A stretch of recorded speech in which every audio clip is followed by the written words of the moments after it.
Army presents The Big Picture, an official report produced for the armed forces and the American people.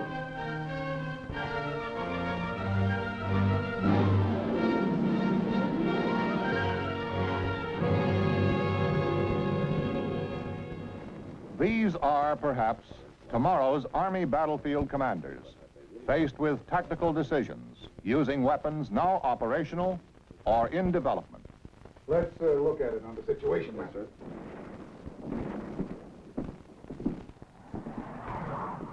General, we have confirmation of a target. Here. Elements of an armored division. I recommend we use a big one. Fine. What do you think from an operations viewpoint? Well, I concur with the recommendation. It won't interfere with our plan of operation at all. Then it's agreed? All right. Let's give them a solid punch.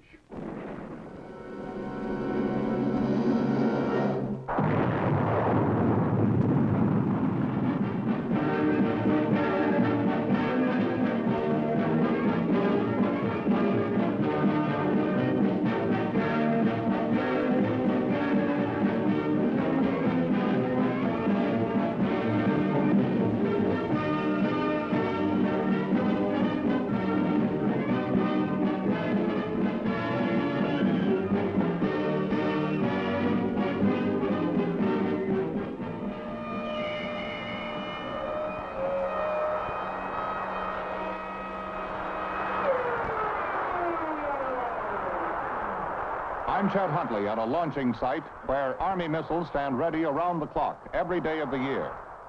The solid punch aptly describes the Army's new generation of rockets and missiles, for they all pack a powerful punch, such as these you see here. I should like to report to you on the Army's great progress in the field of rockets and missiles, and show you the results of the teamwork effected between the Army and great names in industry in producing these modern weapons of warfare. This is the clenched fist that delivers the solid punch, a type of solid fuel motor which propels the Army's new generation of rockets and missiles. This uncomplicated solid fuel provides a new dimension in effectiveness for a broad range of powerful Army missiles, each with its own carefully engineered capability and tactical mission. New generation solid fuel missiles include Lacrosse, a highly accurate general support field artillery guided missile for use in close tactical support of ground troops against hard-point targets such as fortified positions. Honest John, designed to provide fire support for ground combat operations, is a free flight rocket with a range equivalent to that of medium to long-range artillery. Sergeant, a surface-to-surface guided missile which extends the range of artillery, making available to the field commander greater firepower to reach deeper into the enemy rear areas. Pershing, a large inertially guided ballistic missile with the mobility of smaller missiles, but which packs a powerful punch over distances far in excess of the longest range of our artillery capability. Hawk is an anti-aircraft weapon system designed to defend troops in the field against enemy attacking aircraft flying at low altitudes. Nike Hercules soars to altitudes in excess of 100,000 feet over a range of 75 miles and is a high-level anti-aircraft missile. Nike Zeus, now in an advanced stage of research and development, is designed to leap up to extreme altitudes almost instantaneously to defend against enemy long-range ballistic missiles coming toward a target from any direction at speeds in excess of 15,000 miles an hour. The new generation solid fuel missiles augment the already in the field liquid fuel missile systems such as the surface-to-surface Corporal and Redstone. Altogether, the liquid and solid fuel missile systems are intended to provide the best backup support known for our fighting men. During its rapid strides into the missile era, the Army has never lost sight of its guiding doctrine that in war it is the foot soldier, shown here in a combat exercise, who is the arm of ultimate decision, the arm that wins wars by capture or destruction of the enemy and his territory. In addition to the new and effective missile and rocket support, the infantryman has been and still is supported by artillery. Reliable 105mm howitzer.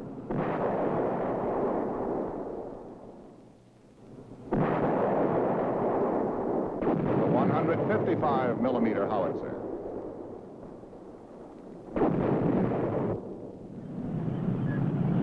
And the new 175mm self-propelled long-range gun.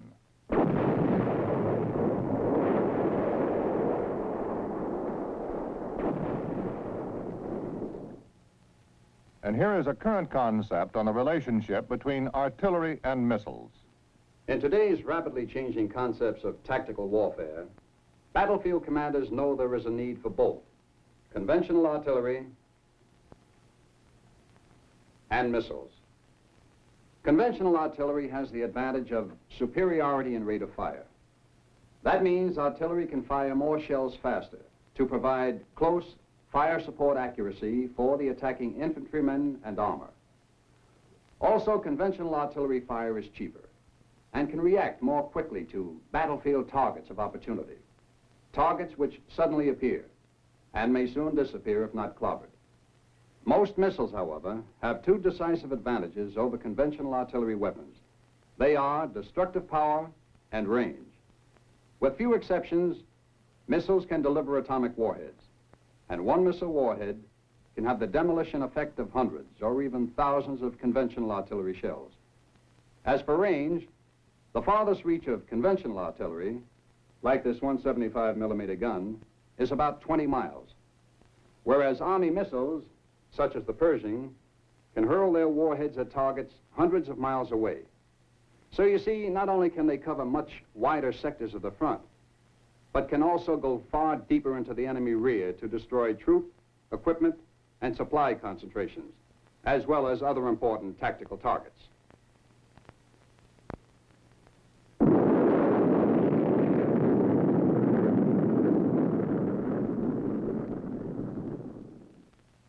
The Army brought America its first triumphs in missilery beginning in 1949, revealed in this historical motion picture film with the launching of the Wac Corporal missile. This liquid fuel missile system was the first to penetrate outer space and reach an altitude of 250 miles, then a world record. As a result of this Wac Corporal success, the Army went in for quantity production of the tactical liquid fuel Corporal missile and later the Redstone missile system.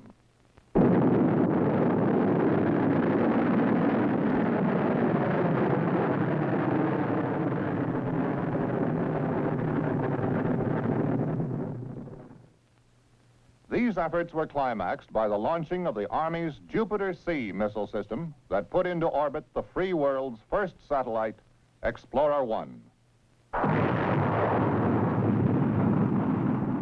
In addition to this historic space achievement, the Army has since made many subsequent missilery contributions, which have helped provide the basis for our nation's exploration of outer space. The Army's liquid fuel missile systems are fine, useful weapons. They have and are serving their purposes well. It was inevitable, however, that in the evolution of missilery achievements, a more simple fuel system was required. A system that assured greater mobility and would withstand the rigors of battlefield transportation.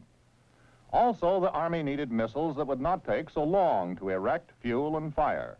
In the words of the experts, the Army required rockets and missiles with fast reaction time.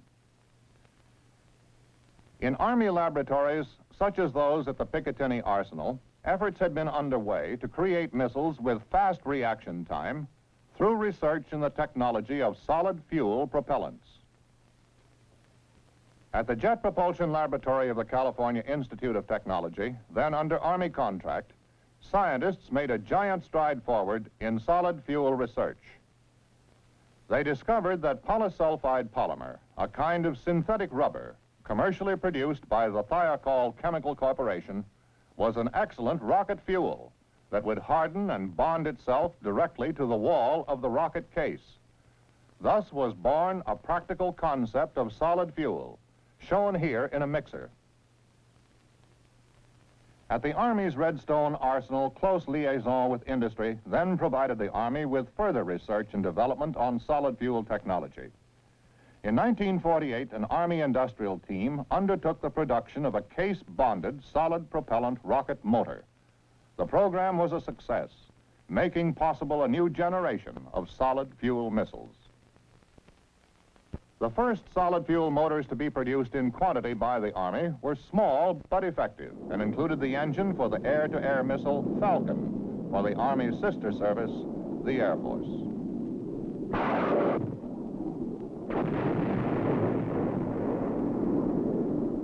Some of America's leading scientists have been teammates with the Army and have made contributions to solid fuel technology. One of the pioneers in this field, who will explain how a solid fuel motor operates, is the past president of the American Rocket Society and Thiokol's vice president in charge of rocket operations, Dr. Harold W. Ritchie. Every missile motor must have a combustion chamber in which the propellant burns. The burning of propellant creates expanding gases, which results in the production of physical force. In missile terms, we call this force thrust, the rocket force which propels a missile. One of the great advantages of the solid motor is that the combustion chamber is formed within the solid propellant charge. Here is a cross-section of a cast solid fuel motor.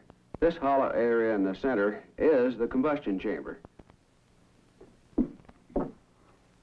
With this cutaway motor, you can see the entire combustion chamber, which extends as a specially shaped cavity through its full length.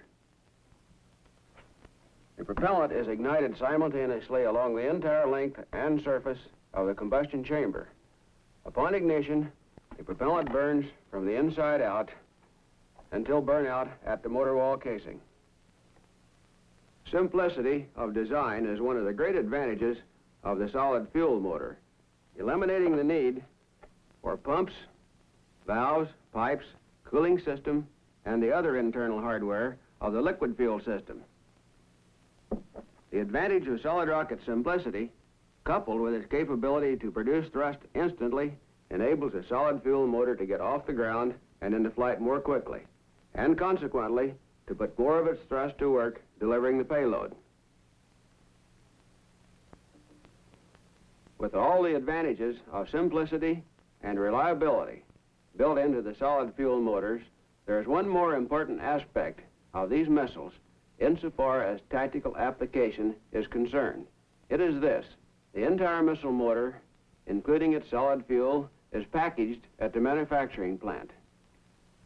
It is ready for instantaneous firing when it is assembled in the missile, and it can be stored indefinitely in a ready condition. The Army's new generation of solid fuel missiles can be put into action fast. Speed is always important, many times decisive. Some of the first of the solid fuel missiles already in the field for tactical employment include the Lacrosse.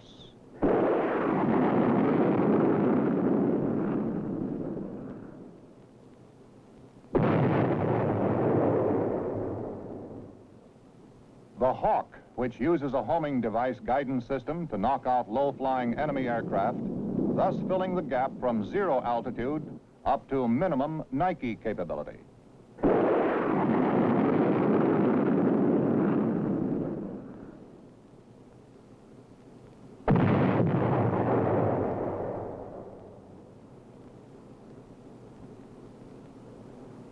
And the Nike Hercules, which is lethal to enemy aircraft even in excess of 100,000 feet.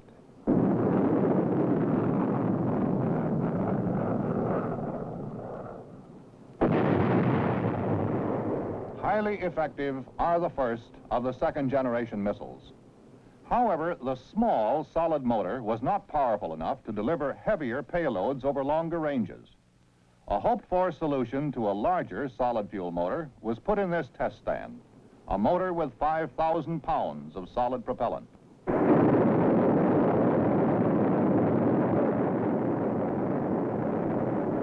This RVA-10 experimental motor not only was successful, but proved the principle of scalability. This meant solid motors could be built up to any size, with thrusts capable of delivering huge missiles with heavy payloads over vast distances.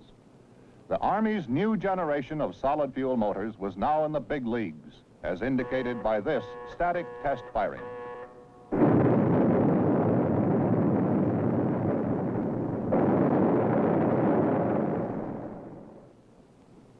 At the Army's Longhorn Ordnance Works, larger solid motors went into production in new modern facilities, specially designed for this purpose. The Sergeant was one of the first of the larger solid fuel missiles made possible by these impressive Army successes in solid propellant technology. This large motor is the first stage booster for the Sergeant system. Now in research and development stages, the Sergeant is lighter and smaller than its liquid fuel predecessor, the Corporal, yet has greater firepower. The complete system requires fewer vehicles, and it is adaptable to all kinds of weather and terrain. The missile requires less time to be put into action, since all of its components may be assembled in the field in a matter of minutes. This is because the solid fuel propulsion system is completely loaded at the manufacturing plant, and therefore no time is lost at the launch site on fueling activities. The Sergeant system has a specially adapted erector launcher, which may be emplaced anywhere without special preparation, as demonstrated here in a field emplacement exercise. Solid fuel missiles can be stored in the ready condition indefinitely, a definite tactical advantage, since the time required to get the missile in flight is reduced to a minimum. Solid fuel missiles have economic advantages too: lower manufacturing costs, less ground support equipment required, and less training time for the crew, which is smaller, resulting largely from its simpler fuel system design and other missilery advances. Even with these advantages, the Sergeant meets the highest standards of reliability in the field. The Sergeant, shown here in another test, follows a ballistic trajectory in flight to its target, carrying either a nuclear or conventional warhead. This firing utilizes a conventional warhead.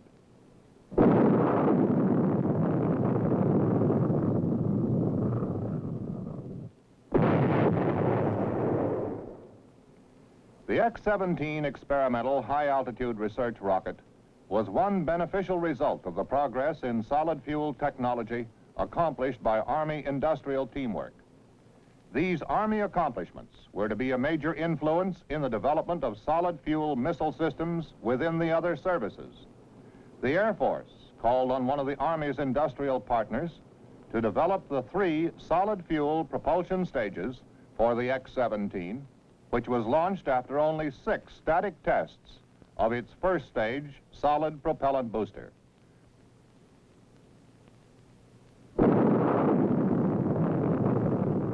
The X-17's outstanding flight record was 39 out of 39. The X-17 paced the swift march of missile history that led to the development of the Air Force Minuteman, the free world's first solid fuel intercontinental ballistic missile system.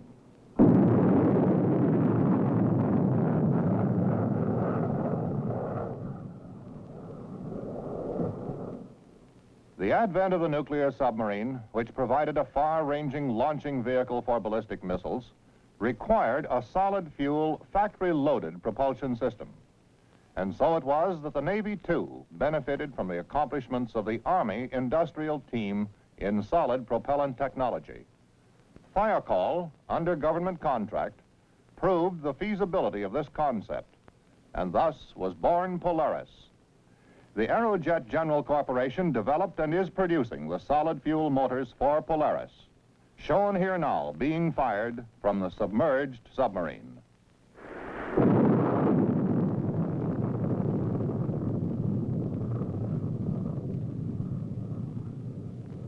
The controlled atmosphere and smooth ride of the nuclear submarine provides a far-ranging launching vehicle for our defense. The Army's Pershing missile system, now in an advanced stage of research and development, goes through a field demonstration to show how it has been especially developed to meet the rugged requirements of land warfare. The solid fuel Pershing is engineered to withstand the jarring transportation of terrain the world over and to operate efficiently in a wide variety of temperature and humidity conditions. It is more field-worthy and more accurate than the Redstone missile, and yet it is lighter, smaller, and is extremely mobile with its transporter erector launcher. In its present stage of development, the Pershing system could be scaled up somewhat and modified to obtain a greatly increased range. With its proven reliability, the Pershing is a powerful missile for field Army support. And now at a special installation at the Redstone Arsenal, you will see a night captive firing of the entire Pershing propulsion system.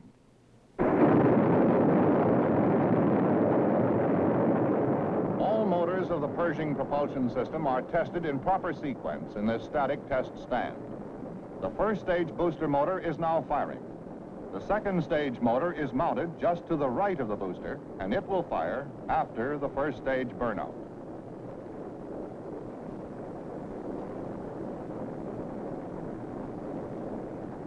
Following the completion of this first stage motor firing, there will be a delay of several seconds. This is the same time-lapse sequence that the propulsion system would experience in actual flight.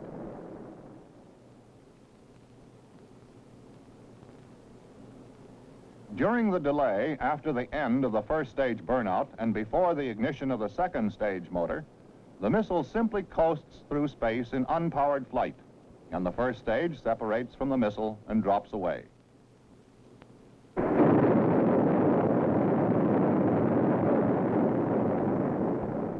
The second stage ignites and continues the powered flight of the missile. The jet flame of this motor lights up the protective barrier around the test stand. At a set time during the firing of the second stage motor, the thrust is terminated by a power device, and the warhead is separated to follow a ballistic trajectory to its pre-selected target.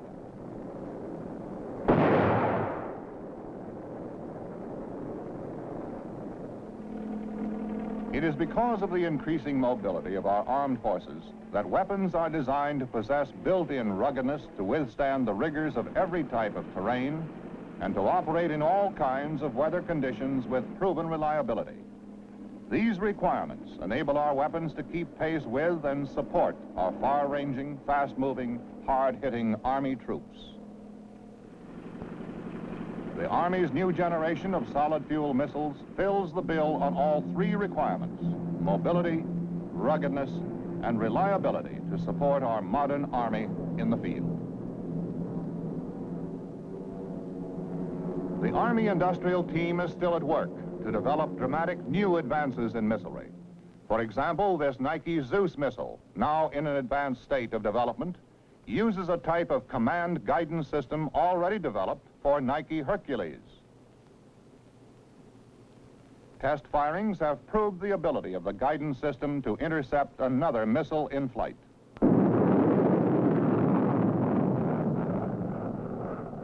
In this test, a Corporal missile is launched. Standing ready for launch and intercept is a Nike Hercules.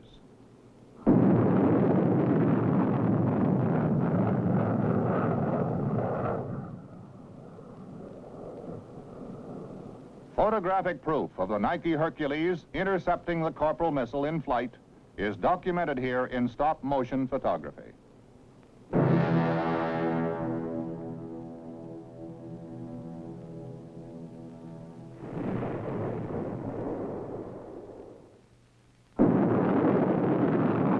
Leaping in the air like a bolt of lightning, Nike Zeus undergoes a test. In a remarkable photographic record, the 450,000-pound thrust of the booster terminates in flight. The booster separates, and the second stage ignites.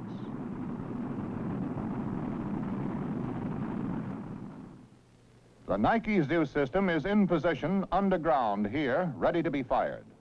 This underground launch facility, called a cell, provides better protection against enemy attack.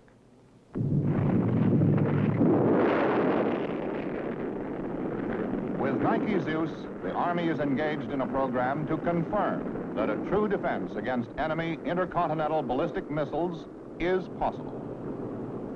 Impressive as the Nike Zeus system is, in the final analysis, it is yet but another modern weapon, just as is the M14 rifle, produced for the specific purpose of providing the best support known for our fighting men, who first, last, and always serve as the ultimate defense of our country, and who now are backed up with a new generation of rockets and missiles, each with its own solid punch.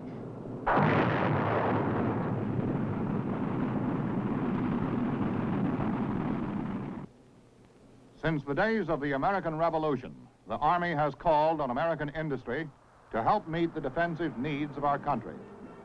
Many times, the results of Army industrial teamwork have benefited our country over and above its basic defense purpose. The Army's rocket and missile programs, as an example, have made important contributions to our nation's space achievements.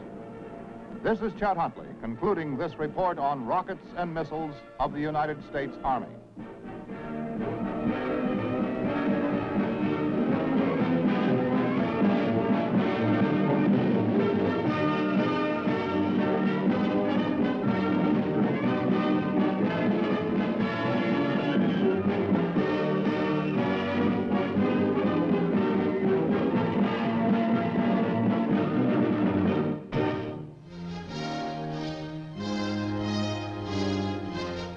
The Big Picture is an official report for the armed forces and the American people.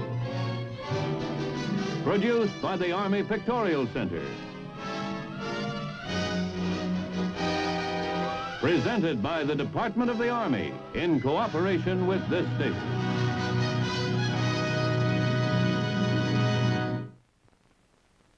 You want fast action, outdoor action, real man-sized action? Well, here's action that tops them all in the combat branches of today's Army. And now, if you qualify, you can choose the action branch you want. Pick the artillery. Get in on the exciting missile and anti-missile field. Or pick the fast-moving armor. Work with the world's most up-to-date tanks. Or pick the mechanized infantry. The fast action branch for fast action outdoor guys. Whichever branch you pick, today's Army is the most mechanized freedom force ever assembled. So if you're for fast action, if you're an action kind of guy, take a long, strong look at today's Army. Pick one of the Army's 3 combat branches. The artillery, armor, or infantry. What's the next step? Into your Army recruiter's office.